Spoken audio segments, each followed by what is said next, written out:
जीवन दे हर पक्ष दे झूठ भरपूर है। ते जीवन दे आखिर बुनियादी पक्ष ते यही ने, व्यवहारिक, आर्थिक, समाजिक ते राजनीतिक। साहिब कहते जीवन दे हर पक्ष दे कूड़ भरपूर है, कूड़ व्यापक है। कूड़ दे आसरे ते रिज़्क चल रहा है, कूड़ दे आसरे ते धार्मिक कर्म खड़े ने और कूड़ ते आसरे ते सता खड़ी है। मत्थे टिक्का तेड़ धोती कखाई। उंज धार्मिक चिन्ह सारे धारण किए हुए ने। मत्थे ते तिलक है, तेड़ धोती पहनी हुई है, कखाई कखां दी माला गल दे जो है पहनी हुई है, पर हाथ छुरी जगत कसाई। हाथ दे ते छुरा है और किसी बकरी दा कसाई नहीं, बकरी नूं नहीं कोंदा। किसी गऊ दा ज़बह करने वास्ते एक कसाई नहीं बनया।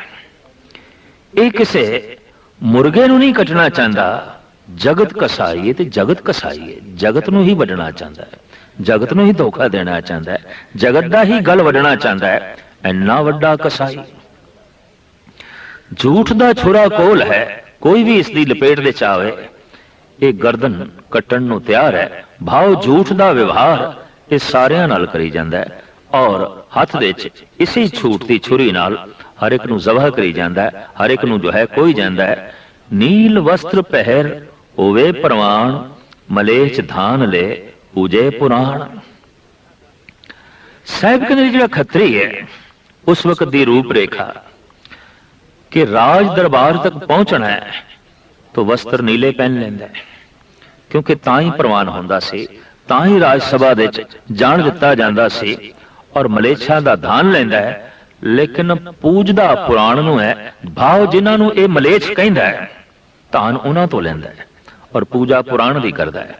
फिर अभाकिया का कुट्ठा बकरा खाना, चौके ऊपर किसे ना जाना। कहता है मेरे चौके विच कोई भी ना आवे, क्योंकि मेरा चौका सुच्चा है, पवित्र है। लेकिन अभाख्या का कुट्ठा बकरा खाना, कोया होया बकरा जे देते इस्लामी शरा दे मुताबिक कलमा पढ़ के कोया गया, उन्होंने कहते ने कुट्ठा। महाराज कहते ने कसाई कोल तू एक कोया होया बकरा ले आया, जो उसने अपने ढंग नाल खोया है, अपनी इस्लामी तर्जे ढंग नाल उसनू ज़बह कीता है, वो तू ले आया है और चौके दे ओनू चाड़ रहे हैं।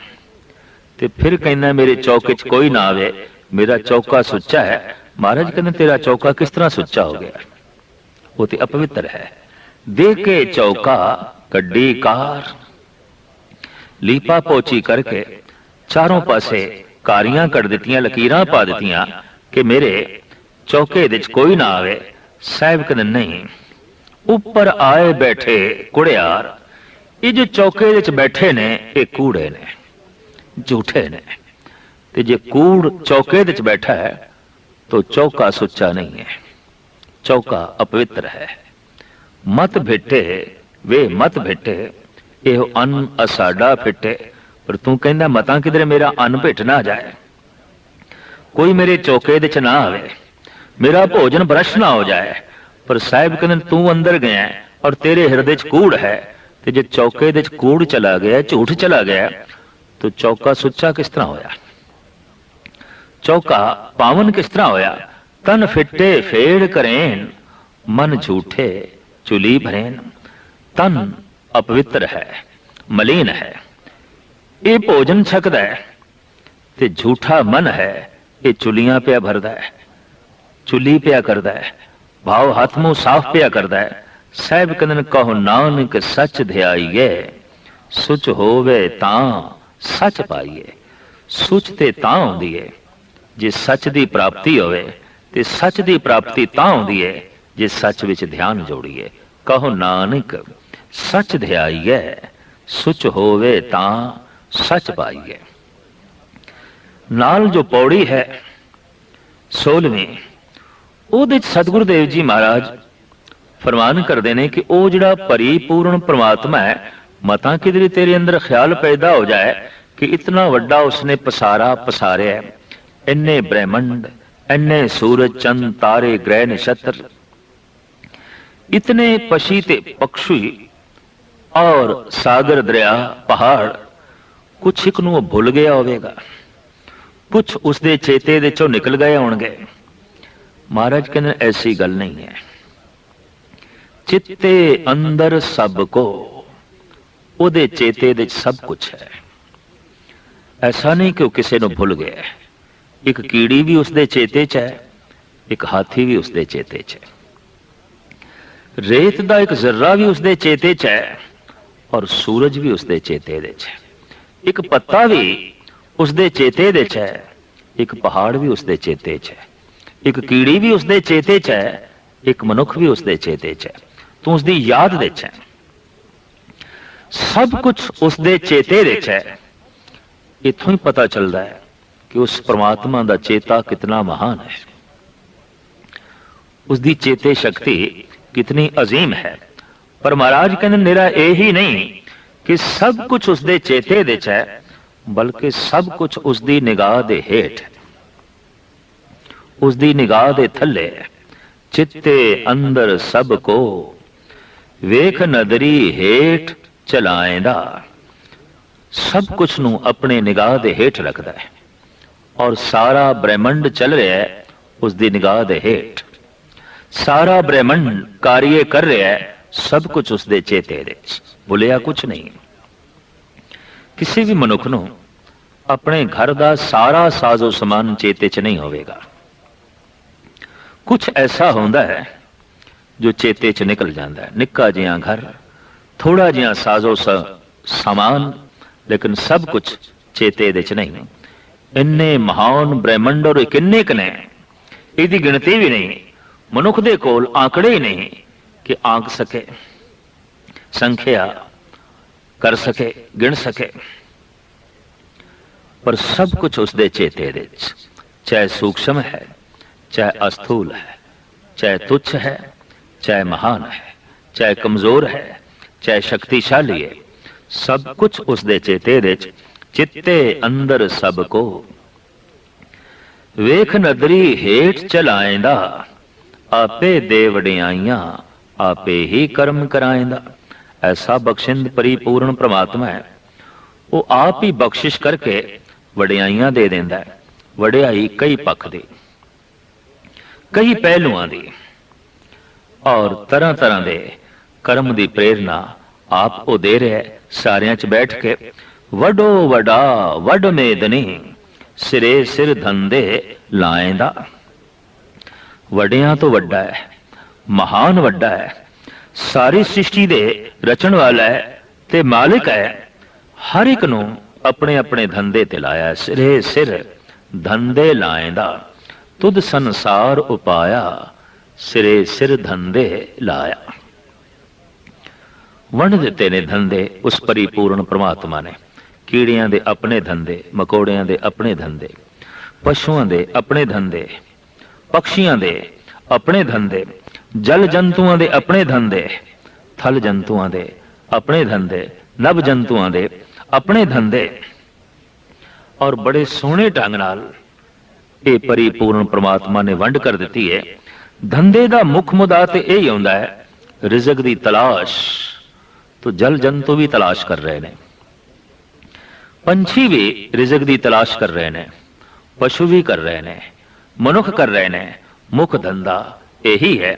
साहिब कहते ने तू तमाम जीवां नू साज के अपने चेते च रखिया है और तू आप ही तरह तरह दियां वडियाइयां दित्तियां ने, बख्शिश करके तरह तरह दे जो है कर्म उन्हां तो करा रहे हैं। बहुत तो वड्डा है, महान है, सृष्टि दे रचनहार हैं ते सारे जीवां नू तू सृष्टि दे च अपने अपने धंधे ते लाया होया है।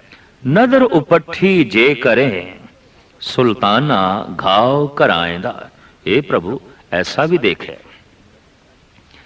किसी दे उत्ते तो पुट्ठी नजर कर देवें, थोड़ी जिहा नजर दी पलक चुकें ते बड़े बड़े सुल्ताना नू घाइया बना देना है, घास खोदन वाला। महान नू तुच्छ कर देना है। गुरु तेग बहादुर साहब जी महाराज का फरमान, रीते भरे भरे सख नावे ये तां को व्यवहार। हे प्रभु, तेरा व्यवहार मैं अजीब देख रहा।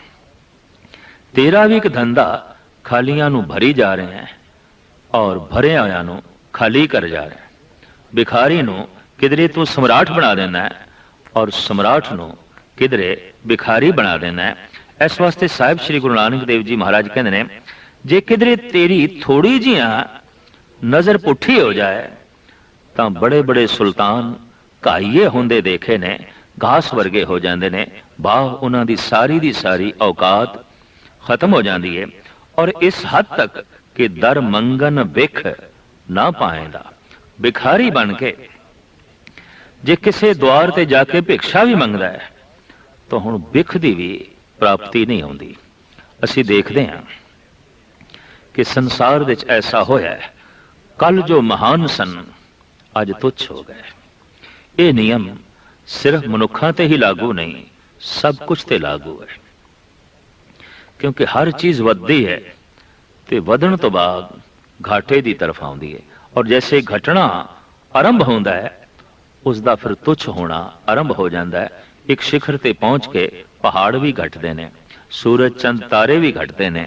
घटंत दीपं घटंत रूपं घटंत रवसस निखत्र गगनं। तो सब कुछ घटता है और घटद्या घटद्या एक दिन मिट जाता है। कोई सुल्तान सिंहासन ते बैठ के ये तकब्बुर करे, ये गरूर करे कि बाकी सब थल्ले ने, मैं सिंहासन ते। और ये अहंकार इतना प्रबल होवे क्योंकि सता करके ये अहंकार हो जाता है। हरनाकश ने कह दिता सी, कोई निरंकार नहीं, अगर है तो वह भी मेरे थल्ले है, मैं सिंहासन ते हाँ, मैं ऊपर हाँ। इस तरह फरौन ने कह दिता सी, कंस ने कह दिता सी, मैं ही महान हाँ और मैं ही सब कुछ हाँ। सता ऐसा सोचण ते मजबूर कर देंदी है।